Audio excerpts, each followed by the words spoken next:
Welcome back to another episode featuring Sustained Stress Shaper. For those of you who forgot about it, well, it's the Reaver Shop Carbonaceous deck that basically has a very simple overarching game plan that you stick to most of the time. I just love how good it feels to get 3 free credits and 1 free click every turn from the Reaver Shop engine. So I'm going to give this deck another go and we'll see how it goes. I already explained this deck in the previous video where I debuted it, so check that out for more explanations. Won't waste too much time on the intro, let's get down straight into the game.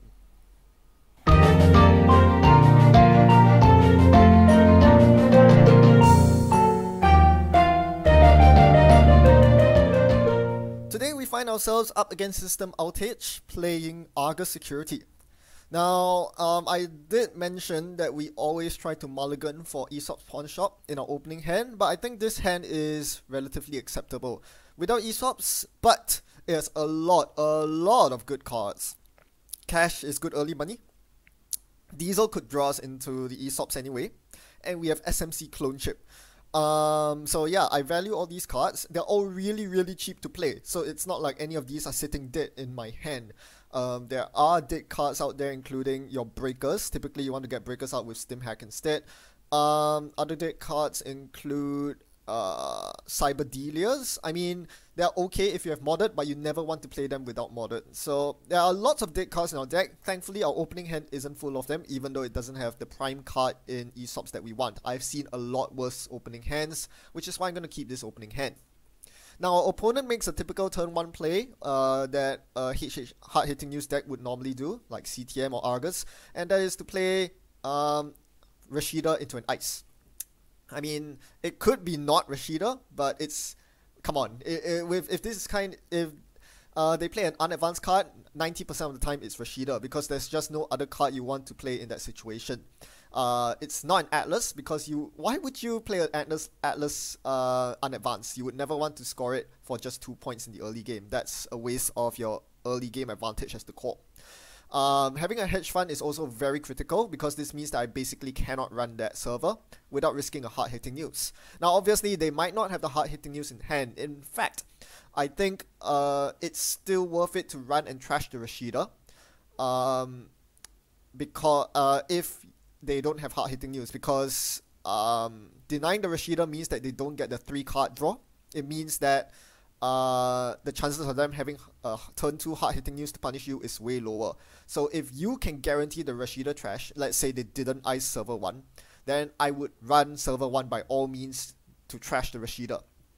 To deny them the draw and, to have a lower chance of getting hit by hard-hitting news. The problem, especially since I'm running misdirection in my deck, so, getting hit by a turn 2 hard-hitting news is not the end of the world, unlike with some other decks. The main problem is if server 1 is guarded by an ice that ends the run. I'm thinking vanilla, ice wall, could be anything like Enigma as well. Then this is a very bad run, because they have more than ample money to res said ice and then still get a Rashida trigger. That is the worst case scenario for me. I cannot trash the Rashida, they fire it off and then land a hard-hitting news because they drew 3 cards and took 3 extra credits from Rashida. Which is why I'm choosing not to run server 1 here. Even though I want to trash a Rashida 100%, I know that against Wayland, the chances of me actually getting to that server are close to none. Unless I get a really good start, like for example, having a Stim Hack in hand, that would allow me to contest the server, right? I can Carbonaceous for SMC, Stim Hack into the server. I could Carbonaceous for 2 SMCs, Stim Hack into the server, and get a misdirection out while I'm doing the Stim Hack run. All these are really good plays that I would consider, but without the Stim Hack, the 9 credits from Stim Hack, my options are fairly limited. I can only pick the setup option. Unfortunately for me, no Aesop's. The upside is I do draw into a second Diesel, which I will play on my next turn. So, not surprisingly, my opponent fires a Rashida. You never want them to fire a Rashida, because that means, more tools to subdue you in the later game. But we really can't help it. There's not much we can do here. I switched my deck list there to check to see if I'm running Clot. As usual, I'm not running Clot. There's just no memory to play Clot in this deck. So, yeah, just important to keep in mind. I'll still threaten Clot, that's why I dropped the SMC, having Clot mind games there. But for the most part, I don't think it will be too relevant this game. Unless they get to 6 points with a hostile threat, winning off hostile, but there's not much I can do about that either way. So I'm gonna keep playing cards. Still don't find my ESOPs, but the upside is I drew my third diesel. Okay. What I was actually looking for here wasn't so much the ESOPs actually. I was actually looking for a stim hack here. I would really, really love to stim hack and use both SMCs while on the stim hack run to save me money from getting my stuff out. Without seeing a stim hack, I have to get the Reaver out the hard way, losing 4 of my real credits just to get my engine set up. So, not very happy about that, but, you know, this is a fairly slow start for Carbonessa here. Again, ESOPs is really a make or break factor in this deck. It makes so much money over the course of the game. I still don't find the ESOPs. This is a recurring trope, isn't it? I'm going to try to draw again, hope I find it. If I don't, I'll mod in the Cyberdelia. No, I don't get it. I overwrote my cash to get the Reaver trigger, but no sight of ESOP, so this is looking really bad. Thankfully, it seems like my opponent's having an equally hard time. They are not scoring out agendas. They have 0 agenda points after 4 turns, which is pretty crazy for an Argus deck that wants to go fast. I've ended all my turns well within hard-hitting news range, and my opponent couldn't capitalize on it. It seems like they haven't drawn agendas, or they aren't scoring agendas for any reason. You know, this is a perfect scoring window if I were them. It's very possible they drew agendas without finding the hard-hitting news, which is why they are a bit timid to jam. You would expect that after drawing 14 cards as a corp, you would find at least one scoreable agenda. So yeah, a pretty tough draw for both sides. Tougher for me, of course, because I have no breaker set up and my econ engine is still nowhere to be found. The ESOPs could all be stuck at the bottom half of my deck. Well, scratch that. There it is. Alright, so now we have a game. Now we actually have a game. I still cannot really contest the scoring remote for at least the next couple turns, but at least I'm going to not be broke. I attempt to clone chip for cash at the on my opponent's turn here so I can get a Reaver trigger, but I realize I have 0 credits. Whoops. Without credits, I can't install cash. Okay, my opponent attempts to score an Oak Town. That's perfectly fine. It's not a critical agenda like Atlas Project or, you know, Arm Intimidation. So I can definitely let that go. They can have the 2 points. There's, you know, no point in me contesting it anyway. What I want to do here is to get money. 2 daily cast credits, 3 ESOPs credits, and a whole bunch of breakers in my hand, but now I have cash, so that's another extra 2 credits. Draw again, another Cyberdelia. Again, we don't want to play Cyberdelias without moddeds, so that will have to wait. Instead, we're going to play our Barrier Breaker, because we expect lots of barriers against Argots. Any Wayland deck would be running cards like Tithonium, and a bunch of other Wayland barriers as well. So, having Lady to plow through all of those would be nice. Now, my opponent installs a card in Server 1 here. That's, again, 90% of the time a Rashida. We are not going to bother with contesting that. Do we? No, not at this stage. Maybe with a stim hack we would, right? I'm looking for a stim hack right now so I can convert the SMC on my table to an Ungolo. That's what I'm looking for. Still not drawing the stim hack, unfortunately. There are 3 in my deck, so seeing one would actually be nice here.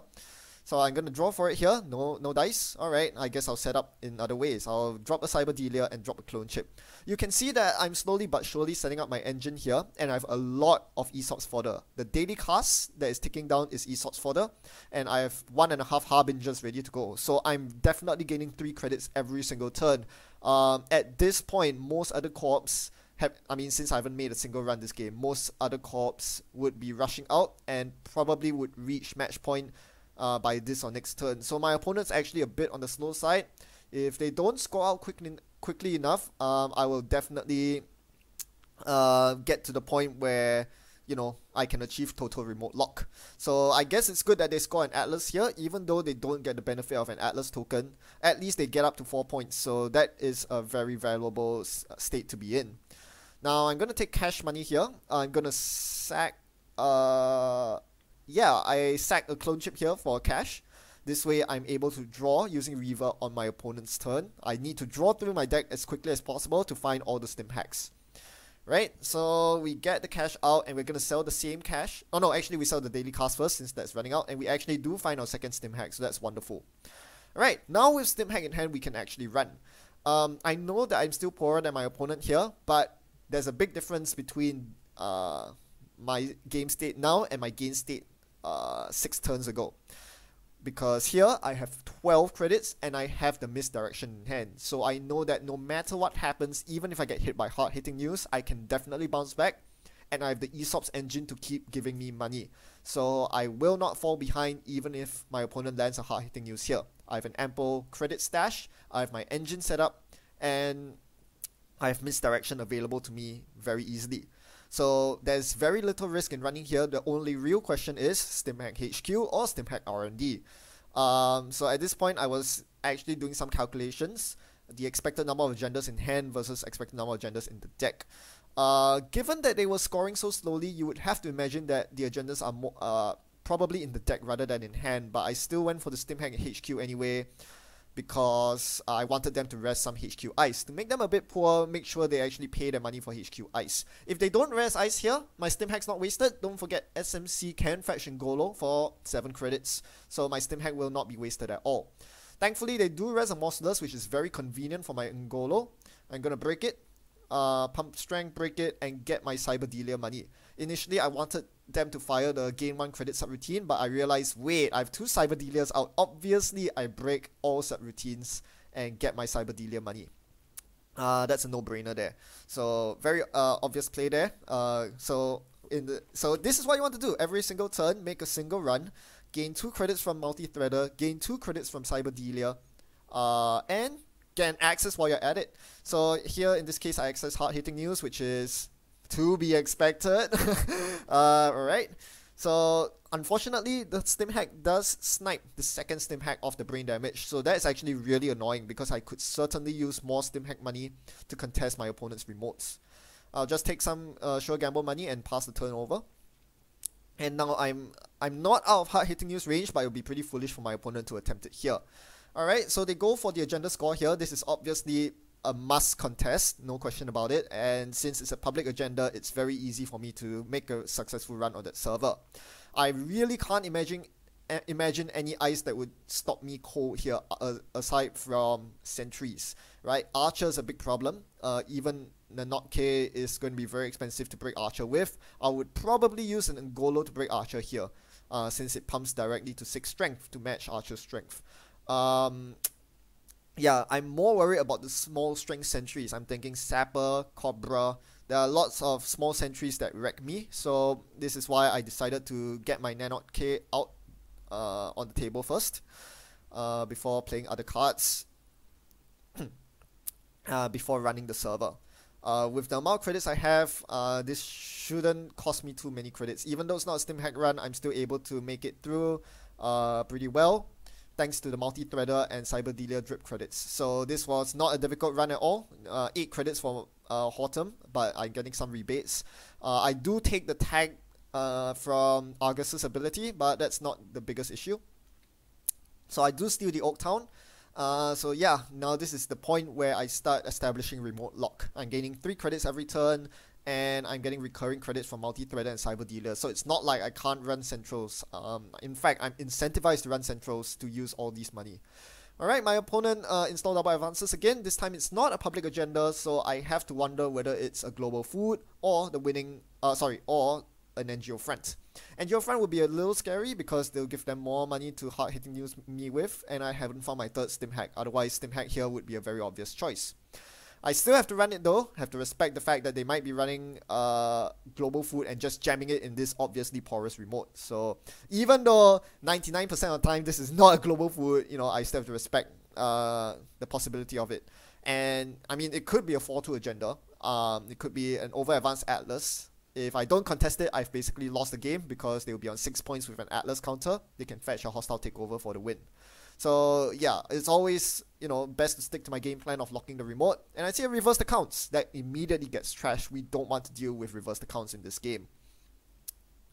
I'm gonna drop a clone chip here. So because I'm a little bit on the back foot in the sense that it took me longer than usual to set up, the ESOPs came pretty late, I'm gonna use most of my clone chips this game to actually get economy. So one of the best things you can do with clone chip is to fetch a cash during your opponent's turn. This will net you 1 Reaver card plus another Reaver card from selling the cash to ESOPs on the start of your next turn, and you'll get net 5 credits, 2 from Cash's money and 3 from selling it to ESOPs. So spending a clone chip to get two cards and 5 credits is a pretty good deal in my opinion. So you will watch me do that pretty soon, as my opponent ponders over the turn. And yeah, I'm basically completely set up at this point. I have all the breakers needed to plow through my opponent's servers. It's really a question of whether I have enough sustenance to deal with my opponent's remote shell game, because it seems like they are running both reverse accounts and probably NGO front as well. So there are lots of cards I need to contest in that remote. Any unadvanced card like Rashida also has to be contested, because you never know if it's the next Project Atlas that will bring them to match point. Right? Without Clot, we can't really lock down our against an opponent's hostile takeover. So those are things we have to keep in mind. We need to have enough money to get through the remote at all times, but that's not too difficult because we have 4 recurring credits every turn with which to break Hortums with. 2 Cyber Delias, 2 Multi-Threaders, very powerful. My opponent's planning a big turn here and somehow, you know, plays 3 cards in the span of less than half a second. Don't do that on JNet. Because I actually had an action window. Because this deck is able to gain money on the fly with clone chip into cash, as I mentioned, that is something I wanted to do. I could get the clone chip cash in before they played the hard-hitting news. Their combo was too big to fail to gain massive money, economic warfare to make me lose money, and then a hard-hitting news. Obviously, this would be a very good hard-hitting news here. There are 11 credits against my 4. However, I can make this a bit more taxing for them if I use the clone chip beforehand. So I'm definitely going to clone chip cash here. It might even be more prudent to do double clone chip cash, but that's not very efficient on my part, and more importantly, I don't have the memory for it. I don't have the memory for the second cache, and I wouldn't like to overwrite any of my existing programs. So I'm just going to use 1 cache here, get myself up to 6 credits instead of 4.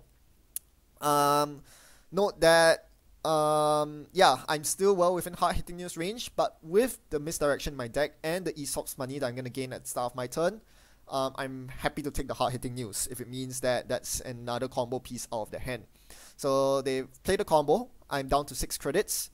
Yeah, we did a bit of JNet rewinding there, and then they played the they still follow through with the hard-hitting news. This is going to cost them a bit more than they would normally expect, but it's all good. They still have a good chunk of money to score out with, and I'm able to recover with misdirection. So the important thing here is you always sell the cash with ESOPs before selling the Harbinger, because cash takes up 1 valuable memory slot, and I need that memory slot for the misdirection.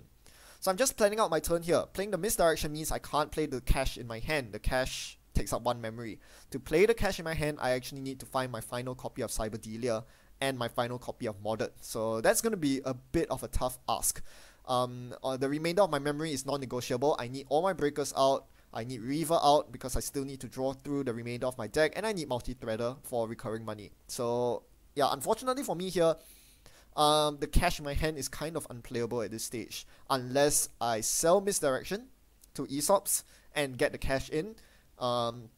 If I get hit by future hard-hitting news, I would need to clone chip for the Misdirection that's now in the bin. Right, my opponent threatens game point once again by install double advancing. I have to contest this.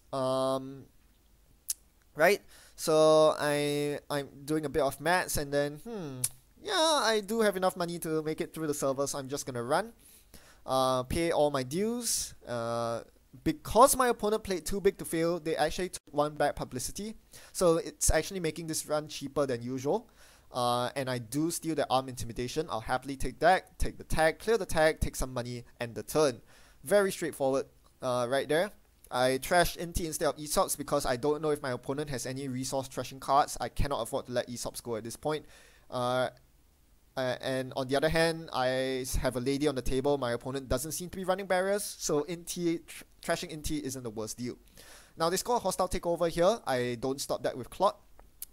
So you notice that even if I Clot in this scenario, there's not much I can do with it because I have no free memory. Right? I could clone chip for Clot, assuming I put the Clot in the bin earlier. But what does that accomplish? I would have to overwrite one of my existing programs, probably the Misdirection. And using a clone chip for Clot means that I lose access to my Misdirection. All 3 clone chips are gone. So you see, Clot is very, very fiddly in a deck that runs multi-threaders, because multi-threaders do take up valuable memory. So this is why I'm not too happy about Clot. Right, we draw into Modded here on our ESOP's Reaver draw. We also note that we have completely run out of Aesop's fodder here. I didn't think the day would come. I thought the game would end long before I ran out of Aesop's fodder, but here we are.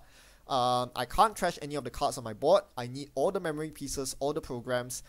I could sell the clone chip, but that's a one-turn waste. I would much rather use the clone chip for a Harbinger before selling the Harbinger. So that's a possibility, but I do really want to keep the clone chip for the clot threat, but also to recycle one of the things that got trashed in my heap. The most obvious one being Inti. So I'm working around all these memory constraints here. I'm wondering, I really want to play the cash. I can't get the cash on the table, all these stuff. I'm also worried about Audacity. Now they are threatening match point not just with 3 pointers but with 2 pointers as well.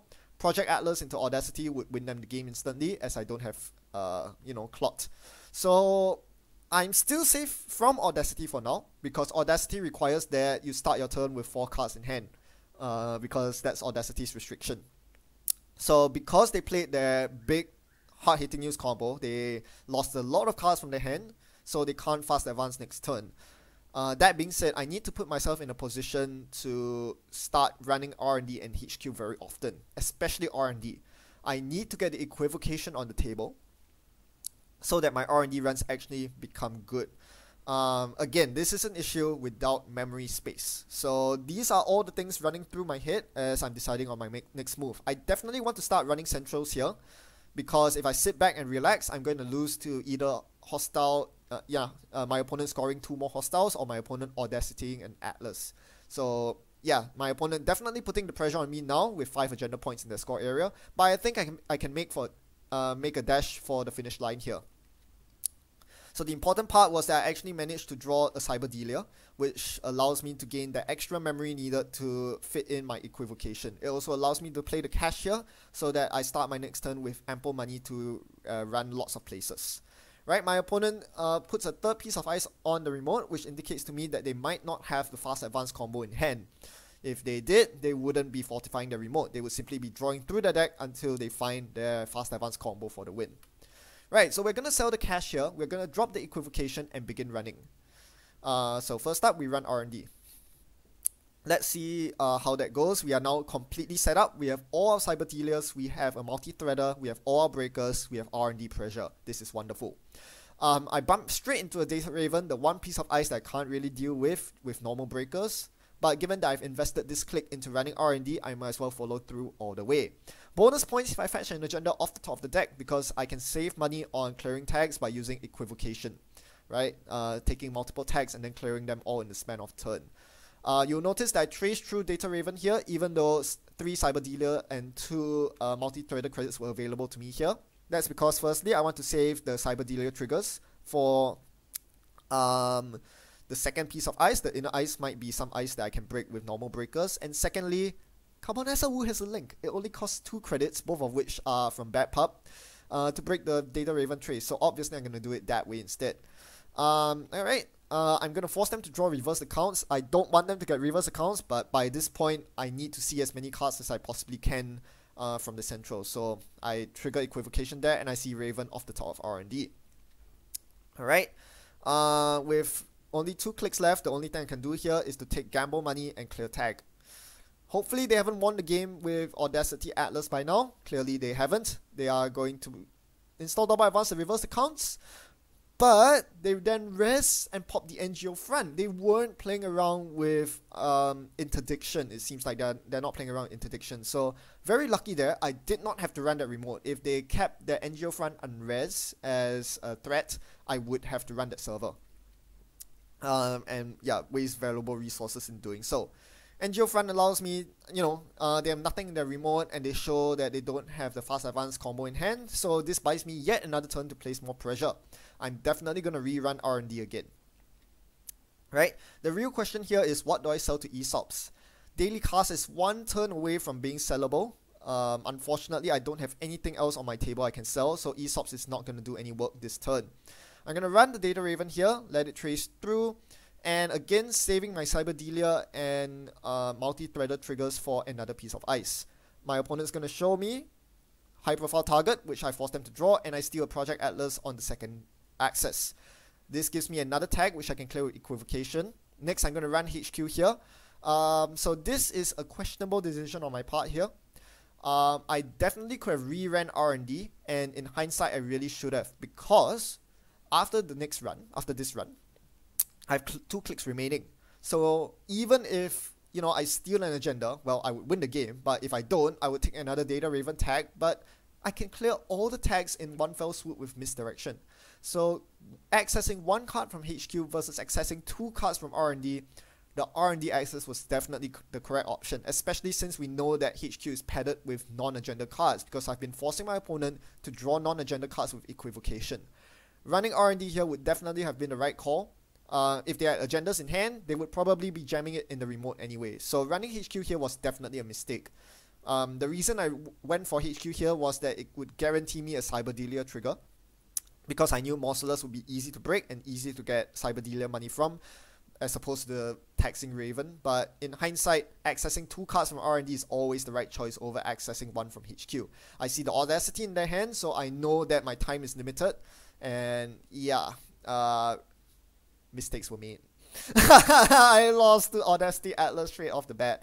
My opponent did reveal to me that they had agendas on the top of their deck at the end of the day. So had I ran R&D, I would have won, because I would have reached 7 points before they fast advanced the Atlas for the win. It's very unfortunate, and I guess it makes me wish I had Clot, because I could have used Clone Chip to get SMC to get Clot there in a pinch to stop them from fast advancing. So all this slamming and you know, defaming Clot, at the end of the day, Clot would actually have saved my game and allowed me to win this game instead of losing to fast advance. Well, yeah, you can't have your cake and eat it. This deck is very efficient at breaking ice. I think I've established how extremely efficient it can be to run servers when you have both Cyberdelia and multi-threader up. The cost of that is you lose the sideways strategies, and fast advance happens to be one of them. Well played to my opponent. I think both of us had our own rough starts, but we both managed to recover. There was a big hard-hitting news turn in the middle of it, but my opponent got bamboozled by my misdirection, but ultimately I wasn't able to access enough agendas to win the game. I wasn't placing enough central pressure, and I couldn't really... Yeah, it felt like I was playing on the back foot, because I, you know, as opposed to running without any hard-hitting news risk, I was actually continuously threatened by hard-hitting news and threatened by my opponent's match point, despite you know, them scoring out slower than usual. It's an unfortunate reality. I think even though I really enjoy this Reaver Aesop's engine, unfortunately it still feels a bit slow against the best of co-op decks like Argus Security. So overall, despite that being a very close game, right, 6 agenda points to 7, I was still very disappointed in the end result, because, you know, it feels like I lost. Not just because I suck at Shaper, but because I suck at running in general. There were a lot of mistakes I made that didn't have to do with Shaper shenanigans at all. And I feel like that's a product of, you know, my aggressive playstyle being suppressed by the fact that I can't really run as aggressively as I would like early game to punish the corp for trying to overextend. Like you see here in the opening screen. The very first turn, my opponent did Rashida into ice. Later on, as my opponent raised the remote ice, we revealed that the remote ice was in fact a Hortum that ended the run. So as I said, I barely wanted to contest that server, but had I did that, they would easily rest the Hortum. Because they started with Hatch Fun, they would finish their turn, or rather, at the end of my turn, they would have 6 credits, right? They start with 9, 4 to rest Hortum, but they get 1 back because Hortum gets to fire. I can't break the subroutines. So I'd end my turn with 6 credits. Sorry, my opponent, at the end of my turn, my opponent would have 6 credits. I would have 7 credits because I would have likely played the cash and a couple of cards that didn't cost money to play, like Harbinger and SMC. However, because I'm not able to get to the Rashida server, because the Hortum ended the run, they would be able to then fire the Rashida, which gains them 3 credits and 3 cards. They would have 9 credits to my 7. They would easily be able to land a hard-hitting news. If they didn't have it in their opening hand, well, they very likely would have drawn it from Rashida. this would have been a huge tempo setback. So in retrospect, I actually made the right decision to set up instead of running the server, because there was no way I was going to be able to overcome the end run on Ho'em. So usually I would much prefer a more aggressive runner playstyle by punishing such openings by playing cards like Account Siphon, like indexing, but they're just not very tenable right now. Obviously Account Siphon doesn't exist, and you know, indexing is a very short-sighted play against a deck that is trying to kill you. So yeah, for these reasons it does feel kind of frustrating, because no matter what deck I play, for the most part, especially with Shaper, you just can't contest the opening Rashida. Even though I made the right choice here, I really felt like, you know, I was losing from the get-go because I let my opponent concede a Rashida. It's kind of like when Violet level clearance and CI was still a thing back then, you know, when they were both unrestricted.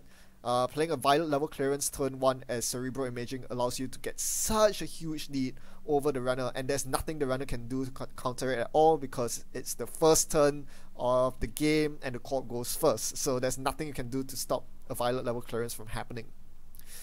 Right, so we move on to the next questionable play. This was actually a play that I identified only after the fact. I didn't realize that this was a mistake during the game, but in hindsight, this was probably the biggest mistake I made this entire game that caused me to lose this game. So this was the turn right on which my opponent scored the Oak Town. That turn was double advance the Oak Town to 4, score the Oak Town, and then jam a face down card in the remote. After the fact, in hindsight, we knew that it was a Project Atlas, but when I was playing the game, realistically the only two cards it could be was either a Project Atlas or, as I said during the commentary, 90% chance it was a Rashida.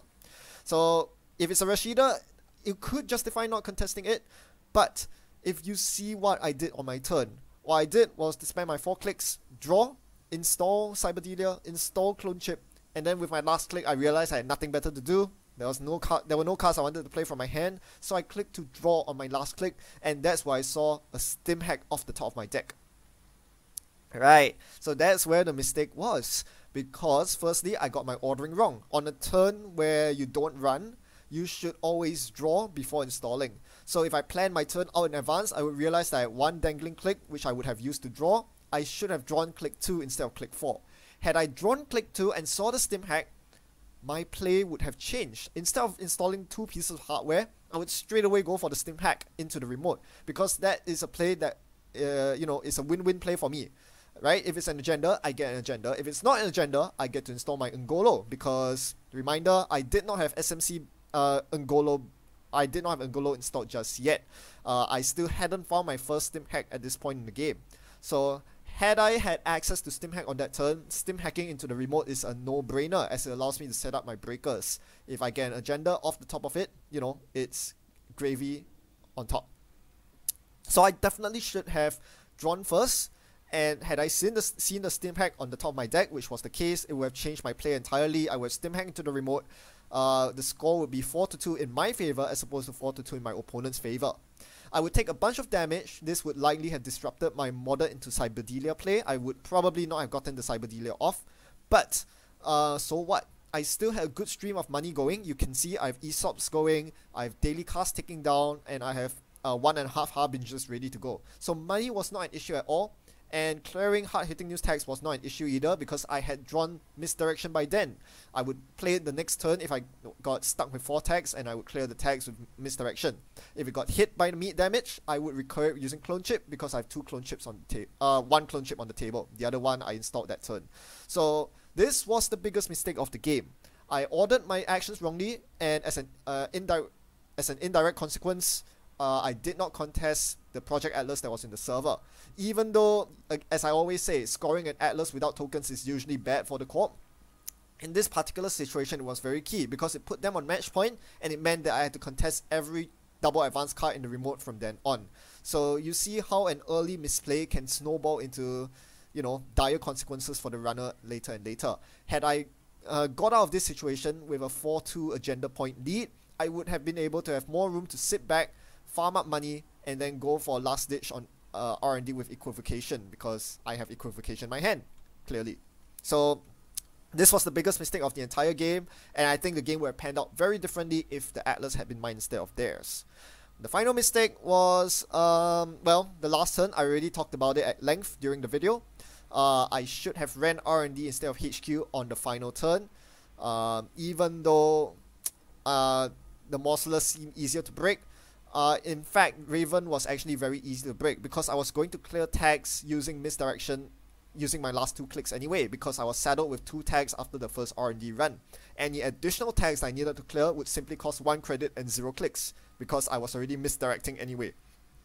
So running R&D here would definitely have been the correct play, seeing twice as many cards, and those will be guaranteed fresh cards, and if any were agendas I would instantly win, which was the case because my opponent had a bunch of agendas on top of R&D in that very game.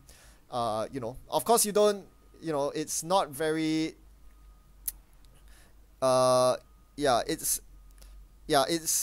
it's flawed logic to say that, oh, there were agendas on top of R&D in that particular game, therefore that would have been the 100% correct choice. But you know, 9 times out of 10 my opponent doesn't have an agenda in hand. If they did, they would have scored them much earlier, and not to mention that the agenda density in hand is lower because I just used equivocation. So running HQ was just the completely wrong play. I'm really not sure why I chose to run HQ in that situation. R&D would have been so much better. And even if the deck was shuffled in a way that the agendas were not on top of the deck, it would still have been the correct play in my opinion. So yeah, a lot of run-based mistakes, you know, wrong decisions with ordering my card, my actions, ordering actions. That was a mistake. In this case, running the wrong server was also a mistake. These are very basic mistakes that a good runner shouldn't be making, and yeah, just really disappointed that I'm not able to play to my fullest. You know, I always see these mistakes in hindsight, and on a lot of my runner videos, you know, I get a lot of comments from you astute viewers who always point out the flaws in my gameplay. So my apologies that I haven't been playing perfectly. Netrunner's a hard game, turns out. And yeah, if any of y'all were expecting good play, well, I guess there are better YouTube channels out there. So apologies for that, but otherwise, hope you have fun net running. I guess that's the most important part of it all. I really enjoy playing with this Reverse Shop ESOPs engine. Even though it came up late this game, it still did good work, and it felt good playing it. So yeah, happy net running. See you next time.